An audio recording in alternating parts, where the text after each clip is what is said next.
पति, पत्नी और नौकरानी। शीतल और अभिमन्यु की शादी को 5 साल हो चुके थे, लेकिन अभी तक उनका कोई बच्चा नहीं हुआ था। इसकी वजह से शीतल और अभिमन्यु परेशान रहते थे, लेकिन उन दोनों से ज्यादा परेशान थी शीतल की सास, यानी अभिमन्यु की माँ जानकी देवी। जानकी देवी चाहती थी कि जल्दी से जल्दी उनकी गोद में पोता या पोती आ जाए, और इसीलिए वो अपनी बहू शीतल को लेकर एक दिन हॉस्पिटल पहुंची। डॉक्टर मैडम, जरा ठीक से चेक करके बताइए ना। कई बड़े बड़े डॉक्टर को दिखाया है, लेकिन मेरी बहू माँ ही नहीं बन पाती। मैंने शीतल को बहुत अच्छे से चेकअप किया है। देखिए, बात यह है कि शीतल के अंदर माँ बनने की कैपेसिटी नहीं है। ये आप क्या कह रही हैं डॉक्टर साहब? कोई तो इलाज होगा ना, कोई दवाई दे दीजिए। देखिए, कुछ प्रॉब्लम ऐसी होती है जिनका कोई ट्रीटमेंट नहीं होता। आई एम सॉरी टू से, लेकिन शीतल कभी माँ नहीं बन सकती, क्योंकि उसके यूट्रस में अंदर से ही कुछ प्रॉब्लम है। घर आने के बाद क्या हुआ माँ? कहाँ लेकर गई थी आप शीतल को? अरे कहाँ लेकर जाती, डॉक्टर मैडम के पास ले गई थी, लेकिन तेरी बीवी तो कभी माँ बन ही नहीं सकती। मम्मी जी, इसमें मेरी क्या गलती? अगर अंदर से कोई प्रॉब्लम है तो उसमें मैं भी कुछ नहीं कर सकती। जानती हूँ, ये बात डॉक्टर के मुंह से सुन चुकी हूँ। अब दोबारा मेरे सामने इस बात का गाना मत गा। अरे माँ, परेशान होने की जरूरत नहीं है, हम सोचते हैं ना कुछ। अरे क्या सोचेगा तू? जब डॉक्टर कह चुका है कि तेरी बीवी माँ नहीं बन सकती, तो बता क्या सोचेगा तू? कहाँ से लाएगा बच्चा? माँ, ये तो मैं भी नहीं जानता। अभिमन्यु, क्यों ना हम अनाथ आश्रम से एक बच्चा गोद ले आए? क्या फर्क पड़ता है बच्चा हमारा हो या गोद लिया हुआ? आई बड़ी बातें बनाने वाली। क्या फर्क पड़ता है? अरे क्यों फर्क नहीं पड़ता? मुझे इस वंश को आगे बढ़ाने के लिए मेरे बेटे का खून चाहिए, किसी दूसरे का नहीं। लेकिन माँ, आप जानती हैं कि ये अब पॉसिबल नहीं है। मैं कुछ नहीं जानती। मैं किसी पराये की औलाद को इस घर में अपना पोता या पोती बन के बढ़ता हुआ नहीं देख सकती। मेरा वंश मेरे बेटे के खून से ही आगे बढ़ेगा। लेकिन मम्मी जी, ऐसा कैसे हो पाएगा? आप अच्छी तरह जानती है ना, मेरा और अभिमन्यु का बच्चा नहीं हो सकता। तो मैं अपने बेटे की दूसरी शादी करवाऊंगी, और अपनी दूसरी बीवी से ये मुझे बच्चा पैदा करके देगा। ये आप क्या कह रही हैं माँ? मैं किसी और से शादी नहीं करने वाला। मेरे रहते हुए आप अभिमन्यु की शादी किसी और से करवाएंगी? मम्मी जी, आप ऐसा कैसे कर सकती हैं? तू बस देखती जा बहू, मैं ऐसा कैसे कर सकती हूँ। कुछ दिनों के बाद, अभिमन्यु, मैंने तेरे लिए लड़की ढूंढ ली है। माँ, मैं आपको कितनी बार समझाऊं? मुझे किसी से शादी नहीं करनी है। पहले मेरी बात सुन। ये जो चमेली है ना, हमारे घर में काम करने आती है, वो तुझसे शादी करने के लिए तैयार है। मम्मी जी, आप अभिमन्यु की शादी एक नौकरानी के साथ करवाएंगी? वो इसलिए क्योंकि चमेली दिखने में बहुत खूबसूरत है, बच्चा भी सुंदर ही होगा। मम्मी जी, लेकिन एक बच्चे के लिए अपने बेटे की शादी नौकरानी के साथ करवाना, क्या ये सही है? अगर अभिमन्यु ने शादी नहीं की ना, तो मैं अपनी जान दे दूंगी। अब देख लो, अगर तुम्हें अपनी माँ की जान प्यारी है तो तुम्हें इस नौकरानी के साथ शादी करनी ही होगी। इस तरह जानकी देवी अपने बेटे अभिमन्यु की शादी नौकरानी चमेली के साथ करवा देती है। कुछ दिनों के बाद, नौकरानी से मालकिन बन के तो मजा आ गया।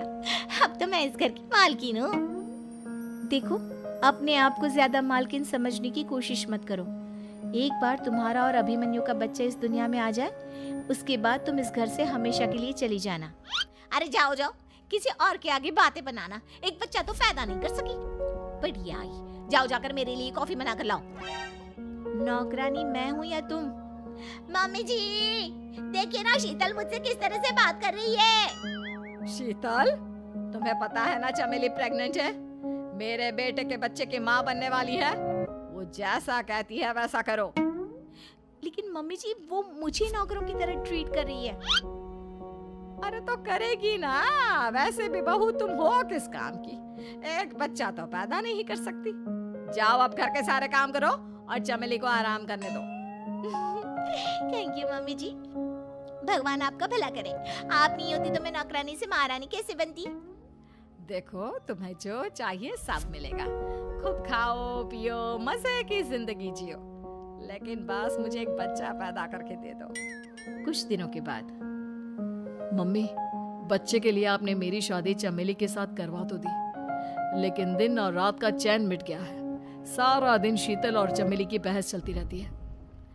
अब शीतल को इस घर में रखने से क्या होगा?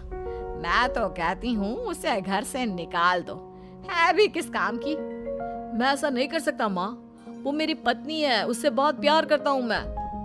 तुम्हारी पत्नी चमेली है, चमेली, उससे प्यार करो। अरे तुम्हारे बच्चे को जन्म देने वाली है वो। अभिमन्यु, मैं खुद ही इस घर से चली जाती हूँ। वैसे भी अपने ही घर में नौकरों की तरह रहकर परेशान हो चुकी हूँ। घर की नौकरानी मेरे ऊपर हुक्म चलाती है, वो तुम्हारी पत्नी बन चुकी है। अब मेरा इस घर में क्या काम? अभिमन्यु के बार बार रोकने पर भी शीतल उस घर से चली जाती है। कुछ दिनों के बाद चमेली एक बच्चे को जन्म देती है। भगवान ने मेरी सुन ली, मेरे बेटे का घर भर गया, उसका अपना बच्चा इस दुनिया में आ गया। मम्मी जी, बच्चे को हाथ लगाने से पहले मेरी एक शर्त तो सुन लो। तुम कहना क्या चाहती हो चमेली? आपकी मम्मी को बहुत शौक था ना अपने पोते को खिलाने का। अब देखो, इस दुनिया में हर चीज की कोई ना कोई कीमत तो होती है। तुम अपनी आधी प्रॉपर्टी मेरे नाम कर दो, बच्चा तुम्हारे नाम। अरे लेकिन मैंने अपने बेटे से तुम्हारी शादी करवाई है, अब ये सौदेबाजी कहाँ से आ गई? जो औरत अपनी बहू को घर से निकाल कर एक नौकरानी के साथ अपने बेटे की शादी करवा दे, वो तो सौदेबाजी कर ही सकती है ना। उसका कैसे भरोसा कर सकते हैं? मुझे बस आप लोगों की प्रॉपर्टी चाहिए, उसके बाद ही बच्चे को आप हाथ लगा सकते हैं। मैंने कहा था ना मम्मी, आप गलत कर रही हैं। देखिए, उसका नतीजा आपके सामने है। जब शीतल को पता चलता है कि अभिमन्यु और चमेली का बच्चा दुनिया में आ गया है, तो वो अपने घर पहुंचती है। अभिमन्यु, कहाँ है आपका बच्चा? क्या मैं उसे देख सकती हूँ? कुछ भी मत पूछो शीतल, माँ की हुई एक गलती हम लोगों पर भारी पड़ रही है। वो नौकरानी अपनी औकात पर आ गई है और अब हमसे अपनी आधी प्रॉपर्टी मांग रही है, वो भी बच्चे के बदले में। एक बात कहूँ अभिमन्यु, आप उसे कुछ भी देने से मना कर दो। अरे कैसी बात कर रही हो? मेरे बेटे की औलाद है उसके पास, ऐसे कैसे मना कर दे? मम्मी जी, वो अभिमन्यु का बच्चा नहीं है, वो चमेली और उसके बॉयफ्रेंड का बच्चा है। ये तुम क्या कह रही हो शीतल? ये देखिए वीडियो। चमेली और उसका बॉयफ्रेंड आपस में बातें कर रहे हैं कि उन दोनों ने मिलकर आपको बेवकूफ बनाया है और अब इस बच्चे के बदले आपसे प्रॉपर्टी भी हड़प लेंगे। हे भगवान, ये मुझसे क्या हो गया? ना तो बच्चा मिला और अपने बेटे की नौकरानी के साथ शादी करवा दी, सो अलग। अब क्या होगा? मुझे माफ कर दो शीतल, मेरी वजह से तुम्हें बहुत तकलीफ हुई है। अभिमन्यु, मैंने कहा ना, उस नौकरानी को उसके बच्चे सहित इस घर से बाहर निकाल दो। लगता है मेरे अभिमन्यु का बाप बनने का सपना अधूरा ही रह जाएगा। अभिमन्यु, अपनी मम्मी से कहो कि परेशान ना हो। आपको याद है, एक बार हम एक IVF सेंटर गए थे, मैंने फिर से वहां जाकर बात की थी और आपको पता है, इस बार मैं प्रेग्नेंट हूँ, क्योंकि हमने वहां पर प्रोसीजर करवाया था जिसकी वजह से मैं प्रेग्नेंट हो गई थी। और इस बात का पता मुझे बस कुछ महीने पहले ही लगा है। हमारा बच्चा इस दुनिया में आने वाला है अभिमन्यु।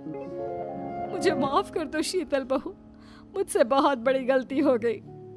कोई बात नहीं माँ, लेकिन अब हमें उस धोखेबाज नौकरानी को इस घर से बाहर निकालना है और इस घर की मालकिन को वापस घर लाना है, वो भी अपने बच्चे के साथ।